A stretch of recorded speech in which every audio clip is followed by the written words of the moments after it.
जय सिया राम। सब सुख लहे तुम्हारी सरना, तुम रक्षक काहू को डरना। बाबा नीम करोली जी महाराज के कई ऐसे प्रसंग हैं जिनको पढ़ने सुनने के बाद व्यक्ति के भीतर एक भरोसा बढ़ता है, एक संबल प्राप्त होता है। उसे लगता है कि कोई है जो संकटों से बचा लेगा। मुश्किल घड़ी में जब विपरीत परिस्थितियाँ आएंगी तो उन विपरीत परिस्थितियों से कोई निकाल लेगा। बाबा नीम करोली जी महाराज के आप प्रसंगों को जब जानेंगे तो एक भरोसा भीतर निश्चित तौर पे बनता है। होता है कई बार कि जीवन में ऊंच नीच, उतार चढ़ाव, लाभ हानि, ये सब स्थिति बनी रहती है। कई बार बहुत बड़ा नुकसान हो जाता है। जो हमने सोच रखा है वो उपलब्धि हासिल नहीं होती। जिस अनुरूप हमने चाहा था उस अनुरूप सफलता प्राप्त तो होती नहीं है, उल्टे नुकसान भी हो जाता है और उसको लेकर व्यक्ति बहुत चिंतित हो जाता है। लाख वो सुन ले, समझ ले, कितना भी कोई ढाढ़स बंधाए, लेकिन उसका ढाढ़स बंधता नहीं है। ऐसे में बाबा नीम करोली जी महाराज ही कृपा कर दें, श्री हनुमान जी ही कृपा कर दें, तब कुछ बात बनती है। एक बार की बात है, वृंदावन में बाबा नीम करोली जी का आश्रम है, परिक्रमा मार्ग पे। बाबा अक्सर वहाँ भी विराजित रहा करते थे। ठीक उन्हीं के आश्रम के बगल में, यानी बाबा नीम करोली जी का जो आश्रम है उसके ठीक बगल में एक और आश्रम का निर्माण कार्य चल रहा था। वहाँ पे रहते थे स्वामी मोहानंद जी। वो भी जैसे तैसे पैसे इकट्ठा करके, भक्तों से चंदा लेकर के, पैसे की व्यवस्था करके एक आश्रम बनवा रहे थे बाबा जी के ठीक सटे। बाबा जी से उनका बहुत गहरा परिचय भी था, प्रगाढ़ परिचय था। अक्सर बाबा उनके पास चले जाते थे या वो बाबा के पास चले जाते थे। काफ़ी देर तक बैठ कर के ईश्वर की चर्चा होती थी। चर्चा नहीं भी हो तो जैसा कि बाबा का स्वभाव था, मौन में भी दोनों बैठे रहते थे और ये लगभग नित्य का क्रम था जब बाबा वहाँ पे रहते थे। तो आश्रम का निर्माण मोहानंद जी करा रहे थे कि एक रात वहाँ पे चोरी हो गई। जो भी पैसा उन्होंने इकट्ठा किया था कि आश्रम बनवाएंगे, मंदिर बनवाएंगे, वो सब चोर ले गए। इतना ही नहीं, जो खाने पीने की वस्तुएं थीं, चूल्हा, चौकी, बर्तन, सब चोर ढूंढ ले गए। वहाँ से उठा के ले गए, ढूंढा चोरों ने और सब उठा करके लेकर के चले गए। तो बड़े चिंतित हुए मोहानंद जी। हालांकि ईश्वर के अनन्य भक्त, सब भरोसा था कि सब ही नचावत राम गोसाई, बिना ईश्वर की इच्छा के तृण तक चलायमान नहीं होता। लेकिन विपदा जब आती है, इस तरह की विपरीत परिस्थितियाँ आती हैं तो मन को ढाढ़स नहीं बंधता। ऐसे में तो हनुमान जी की ही आवश्यकता पड़ती है। बिना हनुमान जी के ढाढ़स भला कौन बंधाएगा। जब माता सीता जी के ऊपर इस तरह की विपदा आई थी, वो तो जगत जननी है, उनके शोक का निवारण करने के लिए जब हनुमान जी की आवश्यकता पड़ी तो फिर आम जनों को कौन कहे। तो मोहानंद जी बड़े परेशान हुए कि आश्रम का निर्माण तो नहीं ही होगा, मंदिर तो नहीं ही बनेगा। जिन मजदूरों का बकाया है, जिन लोगों ने काम किया है, उन्हें तो पैसे चाहिए, वो तो आएंगे पैसे लेने के लिए, उनका हम कहाँ से चुकाएंगे। आश्रम में कुछ साधु सन्यासी रहते हैं, उनके खाने पीने की व्यवस्था भी अभी नहीं है। इसी चिंता में दिन के लगभग 2 बज गए। रात में चोरी हुई थी और लगभग 2 बज गए। वो चुपचाप बैठे हुए थे, चिंता में निमग्न थे, आंखें रह रह करके उदास हो जा रही थीं। ईश्वर का ध्यान आता था, ईश्वर से प्रार्थना करते थे। कई तरह के भाव मन में आ रहे थे कि उसी समय बाबा नीम करोली जी महाराज उनके आश्रम में पहुँचे।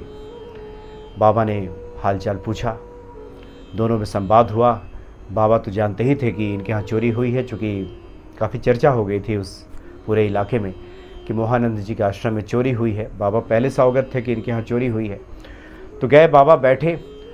बाबा चाह रहे थे कि कुछ ईश्वर चर्चा हो, इधर उधर की बातें हों और मोहानंद जी स्वामी जी का मन थोड़ा लग जाए, मन थोड़ा उधर से हट जाए और ये समझ जाएं कि ईश्वर की ये लीला है।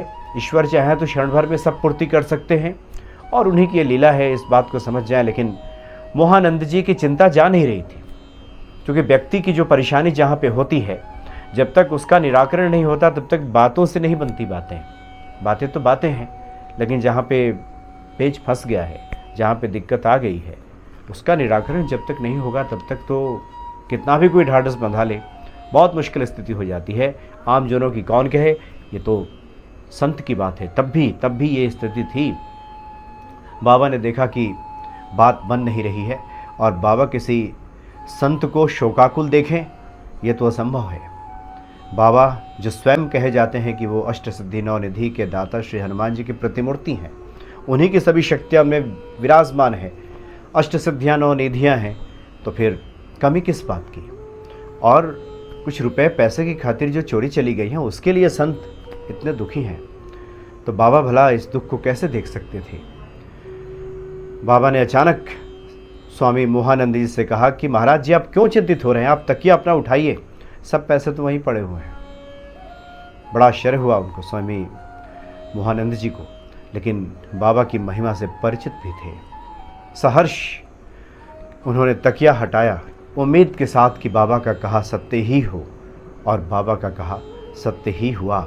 इतने पैसे वहाँ से निकले, जितने पैसे चोरी गए थे उसे दुगने पैसे वहाँ पे रखे हुए थे। जो कुछ भी सामान चोरी गया था, सबका हिसाब किताब अगर लगा लिया जाए, उससे डबल पैसा, उससे दुगना पैसा तकिए के नीचे रखा था, और सभी समस्याओं का समाधान निकल गया। बाबा नीम करोली जी महाराज ने थोड़ी ही देर में, क्षण भर में संकटों का हरण कर दिया। क्योंकि ईश्वर चाहे, ईश्वर के पास तो किसी चीज़ की कमी है नहीं, अभाव तो है नहीं, हम ही चिंतातुर हो जाते हैं और तरह तरह की बातें हमारे दिमाग में, हमारे मन में आने लगती है। लेकिन जिनको बाबा नीम करोली पे भरोसा है, या जो बाबा नीम करोली महाराज के कृपा पात्र हैं, उनकी सहायता करने के लिए तो बाबा स्वयं पहुंच जाते हैं। एक संत की सहायता के लिए बाबा वहां पहुंच गए। ऐसे अनगिनत उदाहरण हैं कि बाबा ने अपने भक्तों को संकटों से उबारा है। जब भी कोई भक्त संकट में घिरता है तो बाबा पहुंच जाते हैं। और ये तो सांसारिक वस्तुएं हैं, ये तो क्षण भर में बाबा उसको ठीक कर देते हैं। हमें तो बहुत से ऐसे भक्तों से बाबा की भेंट हुई जिन्होंने कहा कि 4 घंटे में बाबा ने इतने की व्यवस्था कर दी। 5-10 लाख रुपए की आवश्यकता हो, ये तो बहुत छोटी सी बात है, बाबा क्षण भर में उसको पूरा कर देते हैं, व्यवस्था कर देते हैं। कहाँ से होगी व्यवस्था, कोई नहीं जानता। ऐसे अनगिनत उदाहरण हैं। जो लोग बाबा के भक्त नहीं हैं, जो महिमा से परिचित नहीं हैं, उनके लिए आश्चर्य लगेगा। लेकिन जो लोग भी बाबा को जानते हैं, थोड़ा बहुत भी जिनका परिचय है बाबा से, बाबा के जो थोड़े बहुत भी कृपा पात्र हैं, वो इस बात को बखूबी समझते हैं कि बाबा क्षण भर में सब चीज़ें ठीक कर देते हैं। एक और बहुत महत्वपूर्ण विषय है जिसको हम आगे बात करेंगे, क्योंकि जो लोग बाबा के धाम पे जाते हैं उनकी विशेष कृपा होती है। इधर काफ़ी दिनों से कुछ लोग लिखते हैं कि हम नहीं जा पा रहे हैं बाबा के धाम पे, काफ़ी दिन हो गया, कभी गए थे, अब नहीं जा पा रहे हैं। कुछ लोग लिखते हैं हम तो गए ही नहीं कभी, क्या हम पे बाबा कृपा नहीं करेंगे या कैसे करेंगे। इस तरह की बातें लिख करके काफ़ी लोग भेजते हैं। इस विषय पे भी हम आगे बात करेंगे। तो बड़े अलौकिक हैं बाबा नीम करोली जी महाराज, जो भक्तों के संकटों को क्षण भर में ही दूर कर देते हैं। जय सिया राम।